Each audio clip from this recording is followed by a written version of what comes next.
What's up, beautiful people? My name is Derek Standiford, and I have the honor, the privilege, and the pleasure of welcoming Miss Camille Lewis of Earth's Garden. Camille, first of all, thank you for doing the interview on Solving Sundays today. And secondly, how are you today, good ma'am? I am wonderful. Thank you for having me on the show. I've been a fan of yours for a long time. Yeah. Likewise, it's an amazing thing. One of the steps in solving the Rubik's cube is solving your corners, and solving your corners is to identify the people in your circle. And you're one of the people that I identify as a friend. You're a great mother. You have an amazing influence on your children, and they have an influence on my kids. So it's an honor to know you as an entrepreneur. So thank you for agreeing to do the interview, good man. We got a lot of people who are interested in your journey. So yeah. I'm excited. I'm excited. All right. So here on Solving Sundays, what we do is juxtapose solving the twists and turns of life to solving the twists and turns of the Rubik's Cube. And we're gonna be exploring your journey of solving your twists and turns of how you created Earth's Garden. So first step is to believe. As a gardener, I know gardening is one of those things that scares a lot of people. So how do you encourage new gardeners, new beginners to get their feet wet into gardening? Well, gardening is something that is inherent in all of us. It's in our DNA. So I don't teach anybody a new skill. I help draw it out of them. I got started at gardening when I was a kid. My family gardened. My dad always had a garden. My mom had a garden. So it was something that was natural to me. It was something that I didn't think twice about.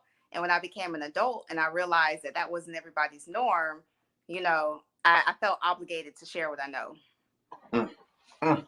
Yeah, so when it comes to people who are afraid to garden and afraid to get their feet wet, she ain't really teaching us nothing that's foreign and nothing new to us. It's already in us. We just need to pull it out. Our forefathers and our foremothers, that's how they ate. They had to know how to put their feet, put their hands into the land and grow their own food. So we And just it's simple. All you need is sun, soil, and water, and you can grow whatever you need to grow.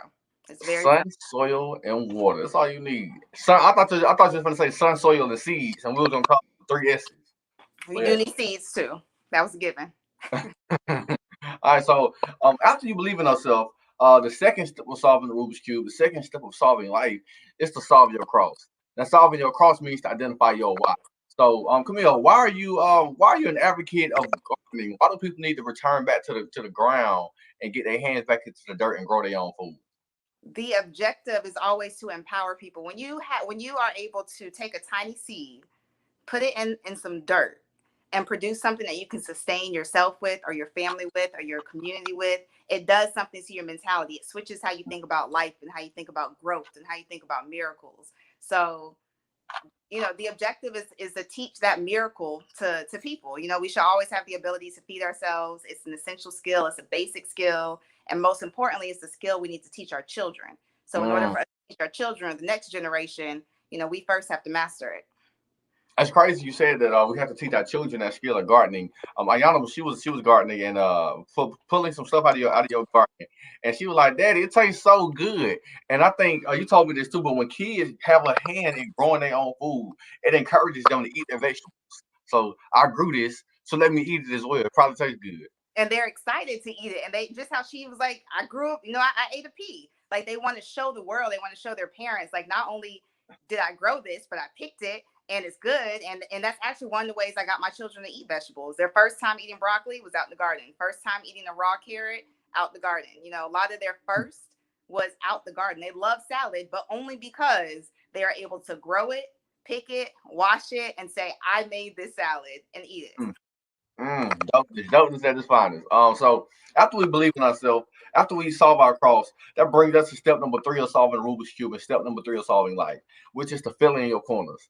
Now, filling in your corners means to immerse yourself in the environment that is conducive to your growth and your prosperity. So, what kind of environment would you encourage somebody who does not have a green thumb? What kind of environment? What kind of resources would you recommend for somebody to kind of get their feet wet and to garden?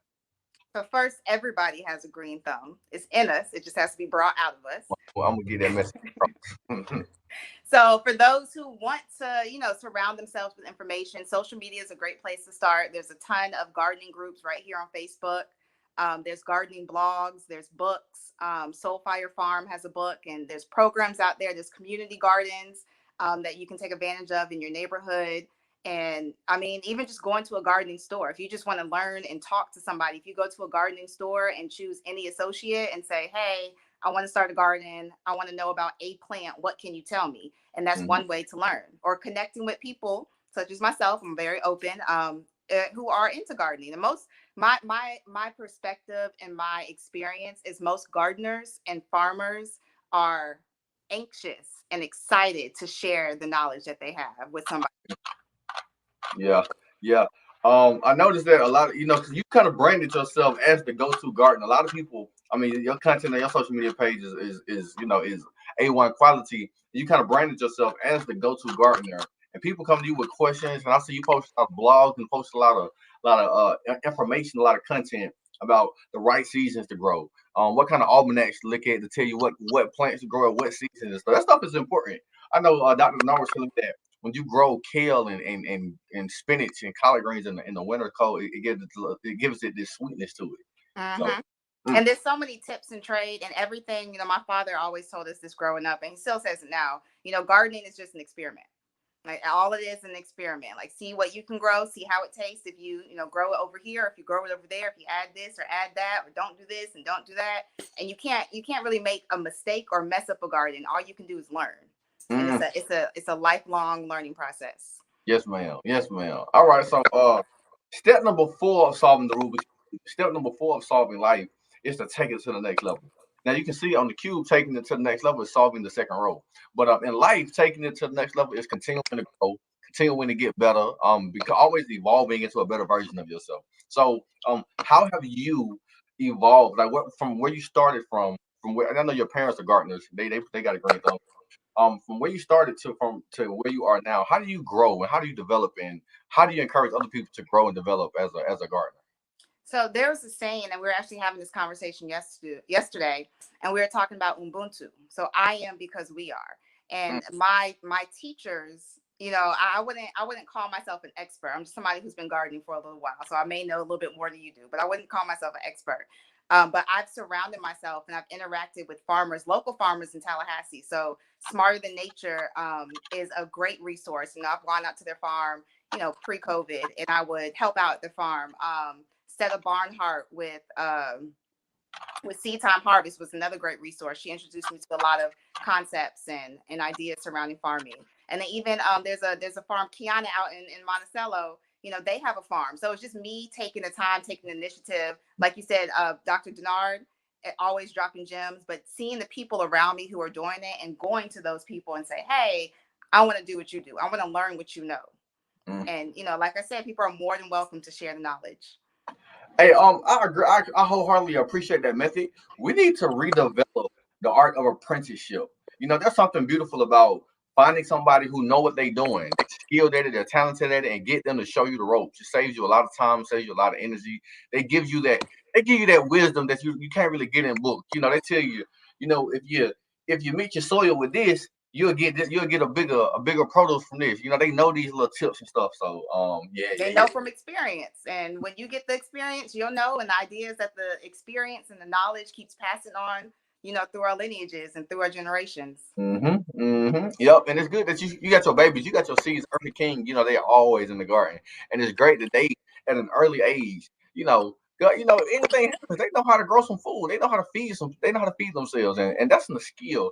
Think about how critical it is. Like we're so dependent on a grocery store. We're so dependent on just going to Publix and getting what we need. But what if it comes down to it, and we got to really get down there and grow our own spinach and grow our own kale and oh man, oh It'll be we. real. But I grow one crop, you grow one crop, neighbor down the street grow three crops. I grow the fruits, you grow the potatoes, I grow the greens, and that's the way the community should be. That's the goal. Hey, I wholeheartedly think that we got so much land, so much. It's just land is out there. People growing their own garden, and we kind of grow it for self. But if we had this communal aspect, and everybody, you grow this, your land is best suited to grow this, and your land is best suited to grow this. We can really, form like this really cohesive community that really understands the we-ness and not the I-ness in the community. So yeah, Ubuntu. boom, that'd be a beautiful situation. Ubuntu. So the fifth and the final step of solving the Rubik's cube, the fifth and the final step of solving life is to see the bigger picture. It's taking it to the next level. Now, seeing the bigger picture means to keep your commitment to your commitments. So I noticed that gardening is a long-term commitment. It's not a short-term process. So how what I'm trying to ask is, how do you get people to stay committed to gardening? I mean, it's easy to kind of like, for instance, a hard winter comes and all my crops are dead. I'm like, man, I ain't gardening no more, man. All my crops got killed. So how do you prevent that mentality and keep people consistent in gardening? So two ways. The first way is to build it into a habit. So it's a habit for Mm, me every single morning to walk outside, inspect my plants, water my plants, talk to my plants, or just, enjoy the peace and quiet of that, that first couple hours of the day. So that's a mhm, habit to me. So one way to keep consistent in the garden is simply make it a habit. If you eat breakfast or drink coffee, do it right after you drink coffee. Do it while you drink coffee, right after breakfast. The second way is just developing a love and a passion for it. It's like a mm, pet, it's like a child, a child gets on your nerves, a child gets sick, a pet might run away, but you go back and you chase it, you take it to the vet, you take it to the doctor, you give it what it needs, you love it through its hard times. And it's the same thing with plants. Once you start a plant from a seed, I call my plants my babies. mm. So, and it's like, I nurture you and I want you to grow. I need to do make sure you survive. Eat another plant, we're going to try it again. Mm. Yeah, yeah, yeah. It's you get an attachment to things that when you put the work into it to develop it. If you make something, you start something from zero and you see it grow and you see it develop and you see it flourish. You're taking pride in it, you're taking ownership on it. So gardening is a great way, a great metaphor for how we should live our lives. We plant a seed and we give it good fertile soil and we give it good fertile nutrients and we give it the right sunlight and the right environment and it grows and it flourishes. So that's a great comparison there.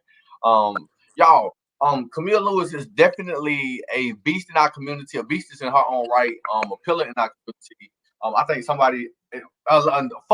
couple of other facts about Camille, other than starting Earth Garden, she's also a PhD student at Florida State. She's a part of the mastermind group. Just a dope individual. Mom, great. Y'all see her kids. I brag a lot about my kids. She's also a great resource when it comes to educational resources when it comes to young kids. Yeah, yeah, yeah. It's nothing. It's a long list of resume things I can say about Camille. She's dope. But while we got her, we got to take full advantage of her wisdom. So, Camille, can you leave us with some lasting words if you would recommend any? We got to take advantage. So, what would you recommend? Any words of wisdom that you want to drop? So if you've never gardened or you believe you can't garden or you have a brown thumb, as some people like to call it, I would encourage everybody just to take a seed, put it in the dirt and see what happens. Look, Google, you can ask around. The least you can take a seed, put it in the dirt. Mm, mm. Would be my lasting word. That's what's up. So for those of y'all who are watching, thank y'all for tuning in to Solve It Sundays. Today with Camille Lewis, it's been an honor, a privilege, and a pleasure to have you on the show, good ma'am. It's an honor, privilege, and a pleasure to know you. Thank you for your service to mankind and womankind. Kudos, kudos. For those of y'all who are watching, thank y'all for tuning in. Next week is Memorial Day weekend. We will not be doing an episode of Solve It Sundays, so y'all enjoy your Memorial Day weekend. Y'all be great like the lakes, be blessed like a sneeze. Peace and blessings, love and light. Camille, stay on for me, good ma'am.